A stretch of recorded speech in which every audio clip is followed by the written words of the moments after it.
very excited to be here tonight.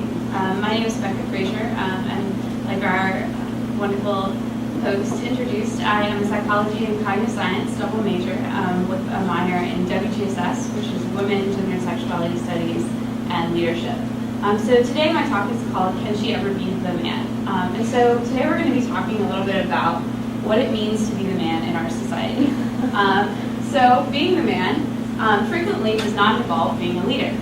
So if we look at statistics of women in leadership, particularly in relation to business, we find that something like 23% of all CEOs are women. Yet as we get into these sort of higher level leadership positions, you'll find that that number decreases significantly. It's something like less than 3% of all CEOs of Fortune 500 companies are women. In relation to management, we'll find that it's something like 14% of all of the women who are managers of Fortune 500 companies hold board seats. And when we're looking at politics, it's very consistent that over time, more women are voting than men. So in every election since 1980, the number of women voters has greatly outnumbered the number of male voters. And in the 2004 election, we found that something like 8.8 million more women voted than men. So you might predict that this sort of an increase in women's voting behavior would translate to more women in leadership. However, in actuality, we're still seeing some vast differences in the representation of women in upper management positions, specifically within the U.S. Senate, where it's something like 17% of the seats in the U.S. Senate and 16.8% of the seats in the House of Representatives are held by women. So you probably are asking yourself, well, why do these gender differences emerge? Where do they come from? Well, we know that explicit discrimination against women is actually on the decline. So if I was to have you come into the lab and do an experiment, you would probably not be likely to report that you discriminate against women. And in hiring contexts, we're finding that less and less people are explicitly discriminating against women. We're finding social desirability effects. So what that means in everyday terms is that none of us want to appear biased. So if I ask you, are you going to hire a woman? You'll say, of course I'll hire a woman. But in reality, as we're seeing with these statistics I just showed you, there's a huge gap in terms of the gender representation in these upper level management positions. And so what we found in relation to this is that these biases emerge from a very early age, and they're incorporated into our understanding of the world through gender stereotypes. Now, a stereotype is a thought which attributes certain characteristics to all the members of a particular group based on preconceived notions rather than actual objective reality. And so these stereotypes come to us from a very early age, and they get incorporated into something that we call schemas. So a schema is a term you're probably not familiar with unless you happen to be studying cognitive science. But schemas are cognitive frameworks that help us to interpret the world around us based on our past experiences. And schemas are very helpful. So a lot of times when you think about stereotypes, it's a very negative perception. I don't want to be stereotyped, I don't want people to judge me before they know me. But in reality, schemas are very helpful. They help us to make decisions very quickly. Schemas are what tell us to lift our feet when we're going up the stairs. They're what tell us to catch the field hockey ball if it's being thrown in our direction. Schemas are also what tell us how to react to the individuals we meet in our day-to-day lives, particularly how to react to men and women. So if you see a child that's dressed in blue, you assume that that child is a boy based on your pre-existing schemas. And that then tells you how you should react to that child. So you might be more tempted to say to this child, oh, he's so strong, look at him, isn't he powerful? Whereas if you see a child who's dressed in pink, then you're more likely to assume that that child is a girl and to say, oh, isn't she cute, isn't she sweet? So not only do we have schemas for gender, but we also have certain schemas for leadership. So I have this great cartoon on here. It says, you're kidding, your leader is a male. Well, in reality, in our society, that's not actually true. It turns out that the schemas for men and women are very different. So when we think about what a good man is, we tend to think of agentic terms. So the word agentic means capable of exerting self-agency. So things like independent, strong, dominant. And when we think about women, we tend to think about women in more communal terms. She's very caring, she's very loving, she's a good team player, gets along well with others. When we think about leaders, we have some of these same sort of associations going on at the leader level. So when we think about leaders, we tend to think about leaders in these more agentic terms. So we think about leaders as being people who are strong, who are powerful, who are good with leading, and being sort of a very strong, domineering kind of personality. And so because we tend to think about leaders as being more agentic, it makes sense that when we think about leaders, we tend to think about men. So there's a great theory called the role congruity theory, which was proposed by Eagley and Corral in 2002. And what they noticed was the sort of progression was that female gender roles are not congruent with what we think of when we think of a leader.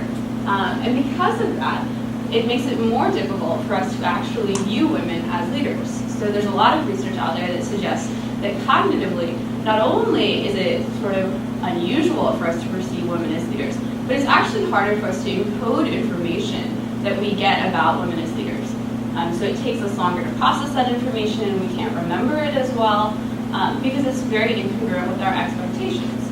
And this is a big part of where the double bind comes from. So if you think about a woman like Hillary Clinton, who got criticized very heavily in the media for being too emotional and too stoic at the same time.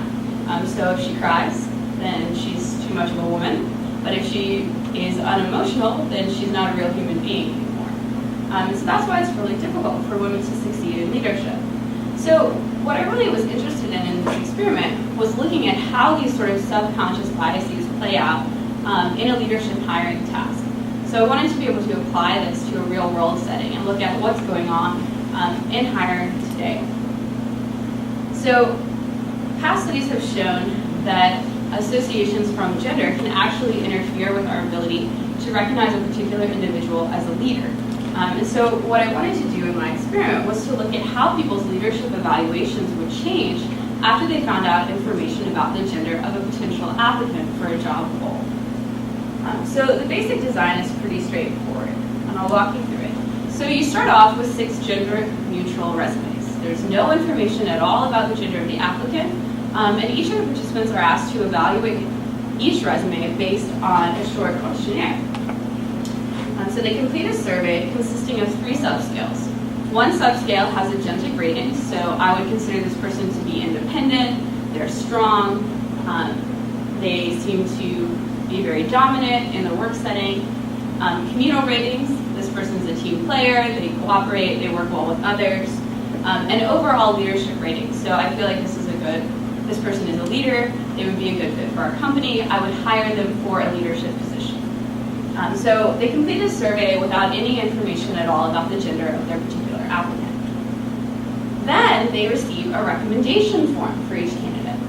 The recommendation form is very similar to the information on the resume. There's no new information in the recommendation form. It's generally pretty positive, except the only difference is that half of our participants will view a particular resume and a particular recommendation form as a female. So that particular resume and recommendation form will have a male or female pronoun. So it will say he was a great worker, or it will say she was a great worker. So what we then do is we look at how people's perceptions change once they find out some information about this person's gender.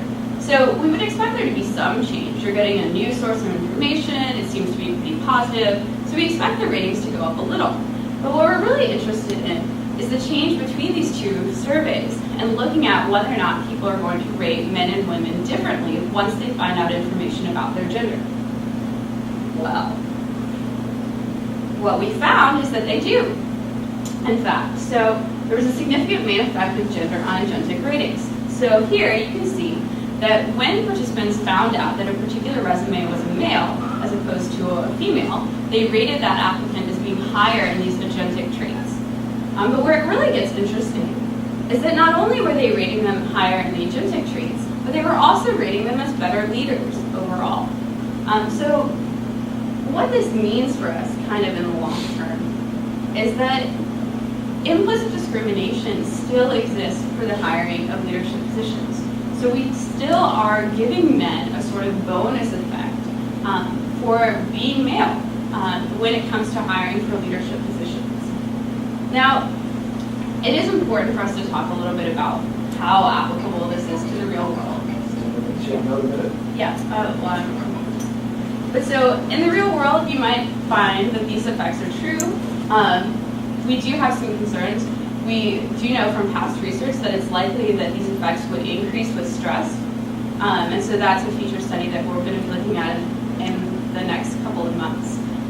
But it is possible that these effects may decline with intervention. So the sort of final question is, what can we do next? And the answer to that is education. So what we've been working on over the past summer is developing a leadership training program for inner city girls. So I can talk more about that in the Q&A if you have questions. But it is possible to combat some of these biases by actively making women aware of the stereotypes which they face. Just wanted to thank my advisors who have been fantastic. And this research was funded in part by a grant from Ms. Jamie Smith Dickinson. So this is Ms. Dickinson. She's lovely. She's the elder